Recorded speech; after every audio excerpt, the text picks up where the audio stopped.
Today, our guest has a notable career as an academic instructor and a lead for external relations and linkages of an international startup ecosystem builder in Cebu. Please welcome Melissa Lagat. Hi, Tamel. How are you? Hi Earl, I'm good. Thank you. Good morning. Early talks, Okay. right? Early in the Yes, morning. early talks in the morning, one on one. All Okay. right. Let's go to your career so far. Is this the career that you wanted to take? Not exactly. I consider my childhood in terms of like dreaming what I will be when I grow up to be a bit colorful and adventurous because I thought Mm-hmm. of like wanting to be an astronaut, later wanting to be a doctor, Oh, and then oh. later wanting to be a lawyer. It's not something that's planned, but I think that skills maybe of wanting to become an astronaut more or less will have the same set of skills for other careers that I have thought of way back when I was younger. I would say I've been exposed to quite a number of sectors. So where I am now in terms of career, I would say this is a product of just being open to possibilities. Let's tackle one of your notable professions. So, you are an academic instructor. What do you teach in the academy? I am affiliated with the Department of Political Science in one of our universities here in Cebu in the social science field. How were you invited to be part of the academy? After graduation, I got myself employed in this business process outsourcing. So for I think 2 years, I just figured that I have more time and I want to be productive with the extra time that I have. And our company happens to have a school assistant program. So I took advantage of Mm. it. In my mind, I want to level up in terms of my interest in the field of politics in general. So my background is international studies. There was none here in Cebu for a postgraduate course. So the Mhm. nearest I can find was public management and development. Through that program, I took a masteral, I'm actually taking until now for the thesis part. Over the years or months of being enrolled to the program, I was asked if I'm interested to do part time. So I took Mhm. the opportunity also, and there I started teaching in the university. The subject then was Philippine Constitution. Did you have this fascination of politics, at least in the local scene in the Philippines, like when you were still young? Yes, I think I was curious already. I was curious with how things work in terms of how people in power, well, not necessarily in politics, but the people in the office that we engage with. And my father was employed in a government office, so I did not have much of like awareness about how things actually are. But I can remember that I'm a bit argumentative. Argumentative in a sense that I ask questions, the why questions and the how Mm-hmm. questions. I analyze things. Mm-hmm. So these were basic Mm-hmm. skills that parang scaffolding in a sense into building that critical thinking skills. I remember I like reading books. I like watching investigative series. I remember those movies like that of Erin Brockovich, Pelican Brief. There's that Nancy Drew book. Those stuff. And when I got my first touch of the realities of all these in high school, we're exposed now, we're given current events for us to read, and then we talk about it in class. I was then involved to a student organization in college. It was reinforced. That interest, fascination was made into actual experience that made most sense to me by getting involved in a student organization. So now that you are in the academe, how do you educate your students in terms of political awareness? I think it's important to look at first or consider where your students are. For me, it's never, this is what I know, listen, that's it. It's always, what do you know about politics? Because I wanted that subject or whatever topic you're in to be something that's relatable to my students. So whenever I start talking about Philippine Constitution, it will always begin with what politics is about and how do these students actually relate to this topic. So we start with practical examples. Coming here to school, where is politics there? Do you ride a jeepney? Do you commute? Or do you have your own car? Now, coming to school via a public transportation, you pay your fare, right? And then, why does your fare different from the regular? Why there is such a thing as regular fare and there is a student fare? And why do we have to go to this lane instead of this other lane?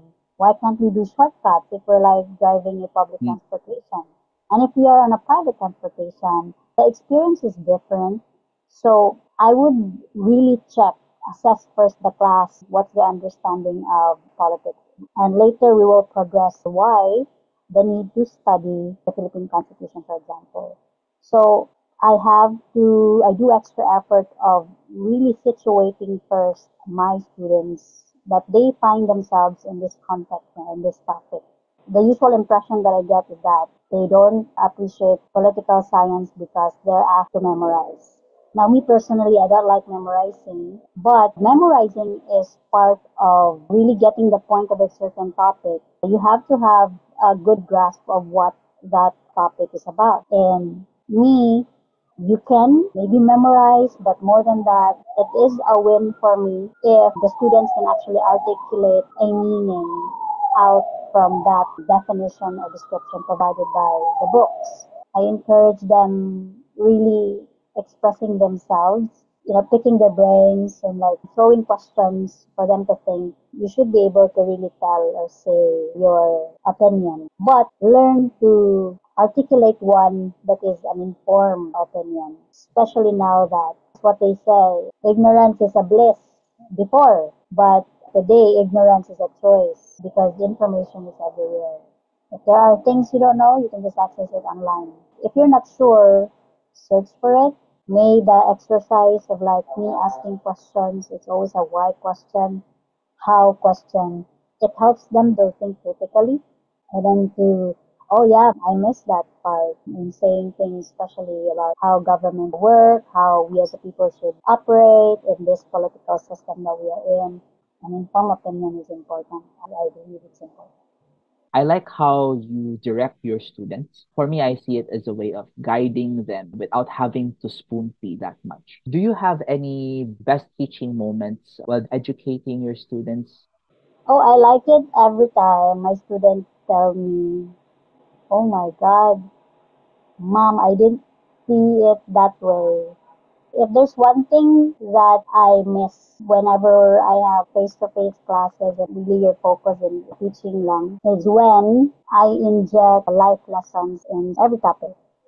If I feel that this is a teaching moment for my students in terms of like how do we behave as a people, how do we carry ourselves as a Filipino, because it will be another time to talk about being a Filipino, but as a people we also have our own struggles in terms of like do we understand that in one way or another we're not just ourselves, that we are actually part of a bigger community.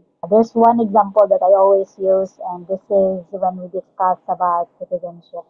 Because citizenship, other than it being part of a volleyball kit, there's two duties there, if I may insert. And I tell my students, you know what? You can read the book for the technicalities like who are considered as Filipinos, but I would rather Mhm. choose in these two important points. What makes you a citizen of this country and what is required of you? We talk about duty of allegiance, and this is asked or Yeah. required for the citizens, and then duty of protection on the side of the state. And I give them examples and all that. Now, I always ask them at the end of that discussion, tell me what is a legend. I have an illustration that I make and I always get a silence right after and then, oh my god, student will react like that. No? So at the end of it, it will always be citizenship for me is representation.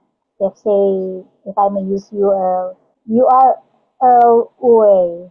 In the house, you're Earl. You might even be called with another name, that only your family knows. The moment you Yes. get out of your house, you're not only Earl, early in the house, but you are Earl Oy, representing the entire Oy clan, whether you like it or not.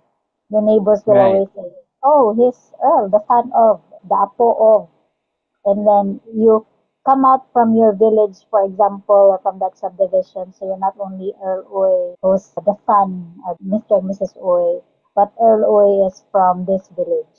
Actually, my example is that you come from a prominent subdivision, you're driving your own luxury, Victoria's Secret Yeah. car, and then you come out from the gate of your village, for example, you're drinking your own crafted coffee, but then the moment you got out from or wherever, someone saw you that you got out, then they saw you, wow, cool naman, and then drinking coffee, but then you roll down your window, you threw out your coffee. How would you react? You will say, oh my goodness, he came from that prominent subdivision but doesn't know where the garbage is. You're just throwing your garbage everywhere. Not only that you're driving. The thing is, you come into the gate of University of San Carlos, for example. The moment you're done in your ID, you're not only Earl Uy of the Earl clan, but you're Earl Uy from St. Maria Luisa, and then you are a Carolinian because you're from University of San Carlos. There's a lot of weight. Now, you're performing well, but you happen to be sent to, say, Luzon for a competition. Now, when you go to Luzon, nobody cares if you're Mm, from which mm. clan you are. They just know you're from Cebu. Now, if you are doing well there, Right. then they will say bright good or the best na, like, Right. ibang good kung taga San Carlos ka. Now, you were sent outside of the country because you're doing very well. Now, when you're out of the country, who does care from which prominent subdivision you are from? Nobody cares. They just know you're Right. a Filipino. And whenever I give them that, they actually realize citizenship is not only being born of a Filipino mother and father. More than that, it's really representation and that you are part of this big community. We choose how we want to represent and we choose if we care about that representation. I like it when at the end of the semester they tell me they care more about the society that they belong. That's, I think, the highlight every time. That's a great highlight, I would say, at the Mel. Now, let's go to the part where you are at an international ecosystem builder. So I just want to know how you managed to come in with that and what's the connection between it and political science?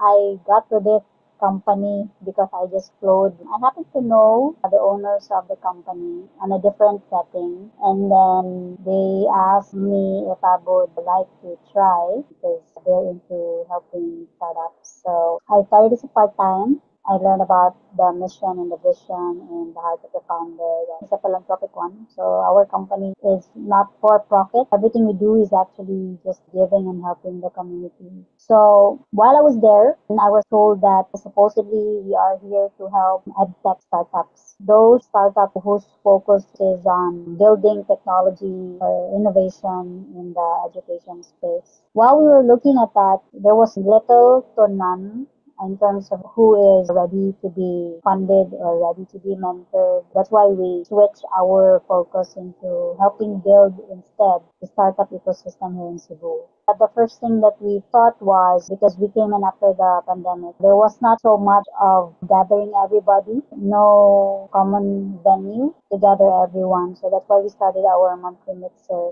We made it just for two purposes. One, to be a venue of networking. You get to learn about things by meeting people who's also interested about startups. We hope that what happens in the networking also gonna be an opportunity for all possible collaborations. Now, how did I get here? The connection is actually more on helping build and provide a platform where a concerted effort is directed to the greater cause. There's another way of doing things now. We are at the verge of how technology is helping us making our life better, deliver services efficiently, or providing another option in doing things.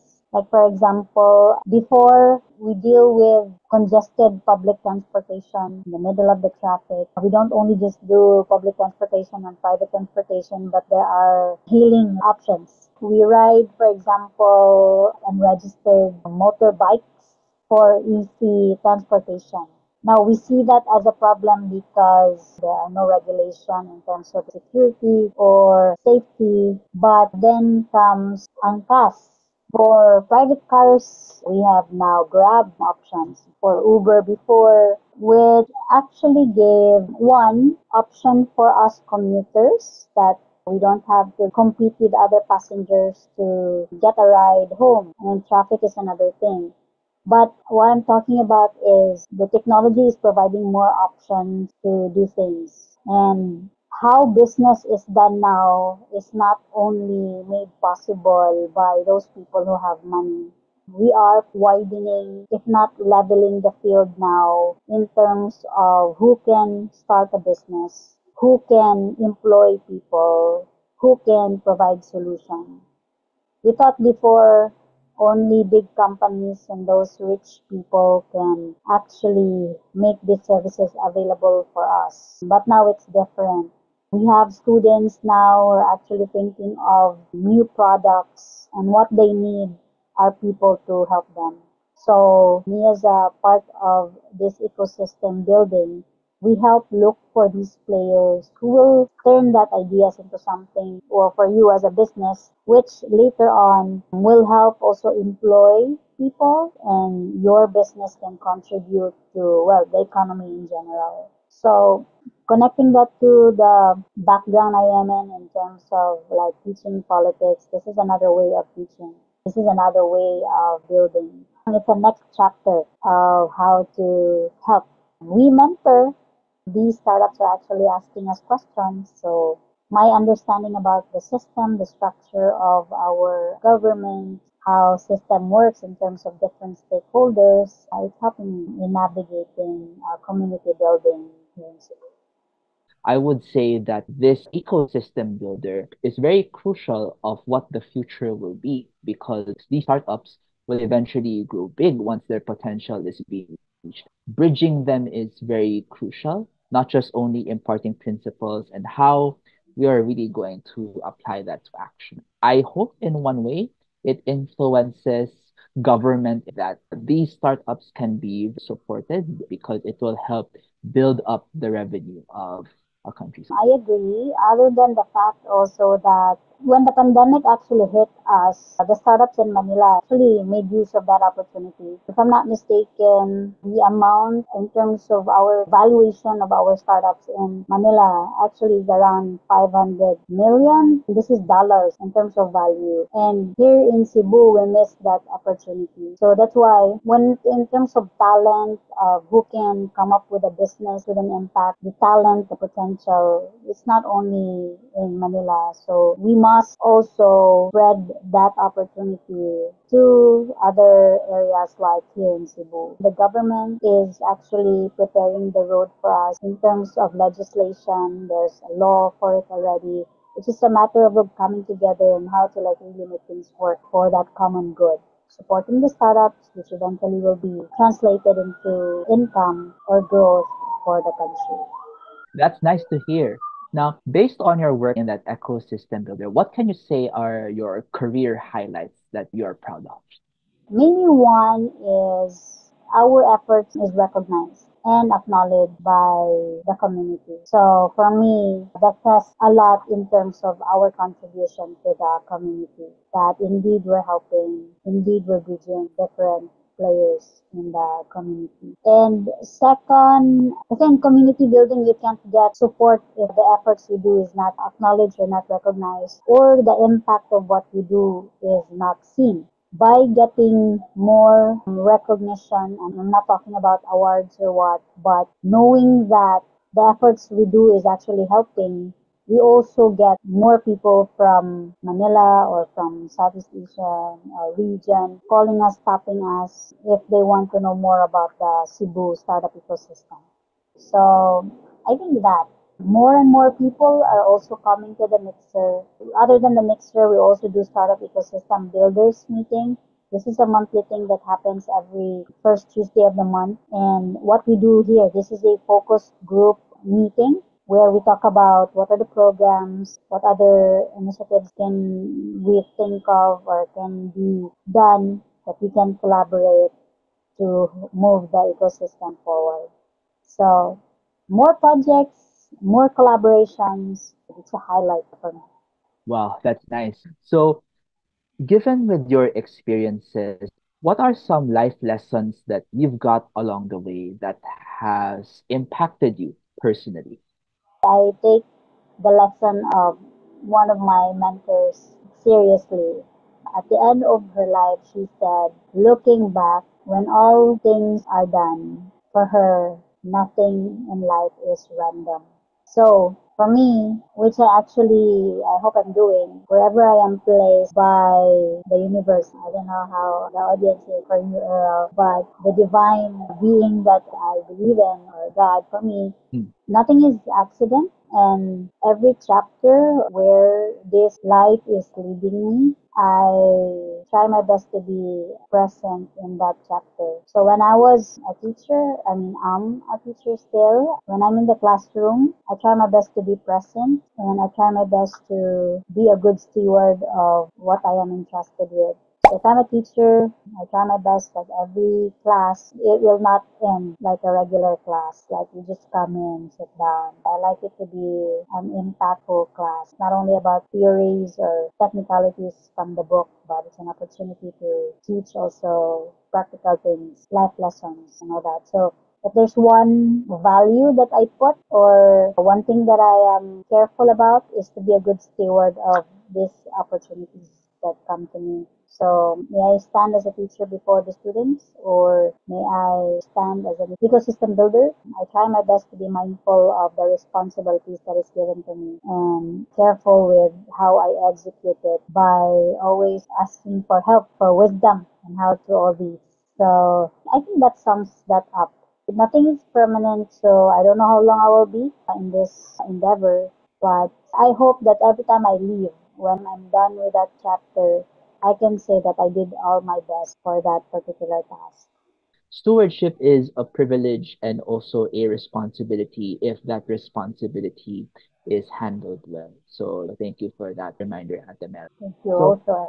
So, with that profound thought about stewardship, in one way, we are stewards of how we are around us. What can you advise for people who need to be socially aware and socially participative, regardless of whatever role they are? It should be meaningful participation. I would like to say that read a lot or be open to learning. I think it's a common phrase. It's a lifelong learning. Mm, So be a yeah, lifelong learner.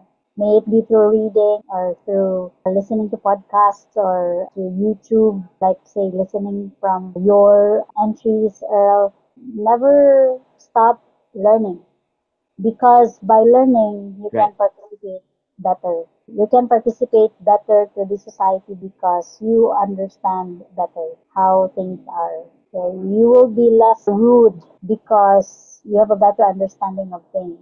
There was a quote, I think it's a common quote. You get to see this everywhere, even hear it most of the time.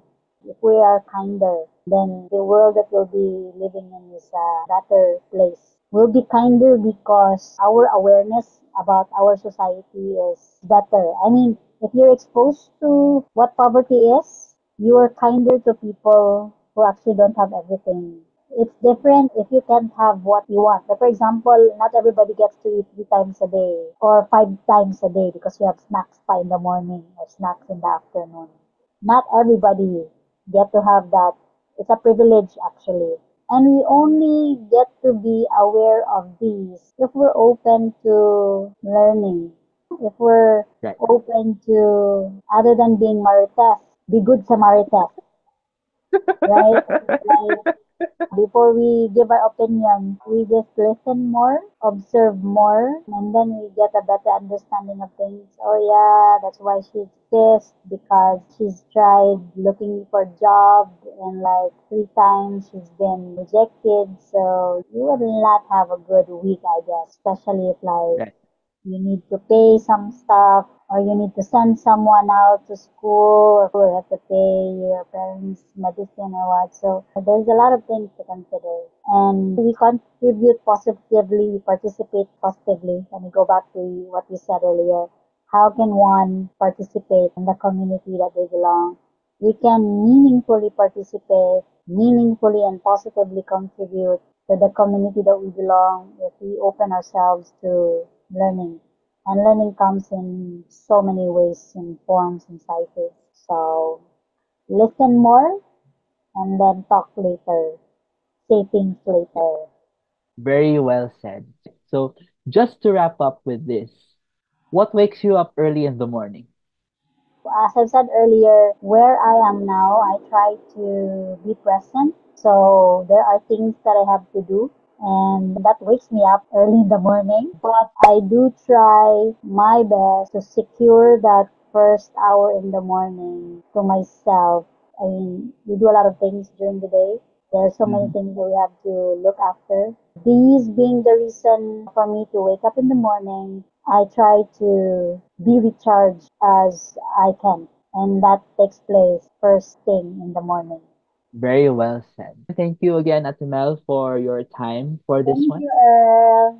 Thank you also, Earl.